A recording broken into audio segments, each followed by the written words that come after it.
నాగార్జున ఈ మధ్య బాగా డిప్రెషన్కి గురయ్యారు. అందుకు కారణం ఓం నమో వెంకటేశాయ సినిమా ఫెయిల్ కావడమే అని అంతా అనుకున్నారు.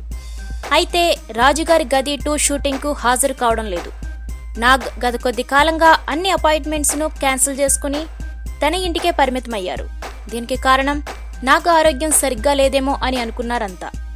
అయితే ఇప్పుడు అఖిల్ పెళ్లి గురించి షాకింగ్ న్యూస్ బయటకు రావడంతో నాగార్జున బెంగకు సంబంధించిన కారణాలు బయటకు వస్తున్నాయి. మొదట్లో క్రికెటర్ అవుతాడు అనుకున్న అఖిల్ సినిమాలపై మోజు పెంచుకుని హీరోగా టాలీవుడ్కి ఎంట్రీ ఇచ్చాడు. మొదటి సినిమాగా మంచి కథ కోసం ఎదురు చూస్తున్న నాగార్జున ఆలోచనలకు భిన్నంగా ఒక మామూలు రొటీన్ సినిమా చేసి ఎవరినీ మెప్పించలేకపోయాడు అఖిల్.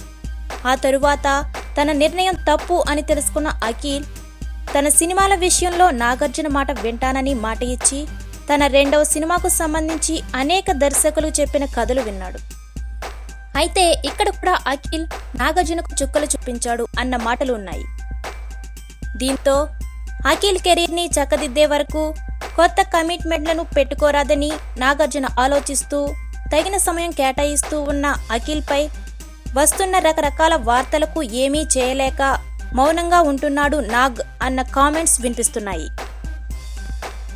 ఈ వీడియోస్ మీకు నచ్చినట్లయితే సబ్స్క్రైబ్ చేయండి, నచ్చిన లైక్ కురింటి కామెంట్ ఇవ్వండి. మరిన్ని ఇంట్రెస్టింగ్ వీడియోస్ కోసం టచ్లో ఉండండి.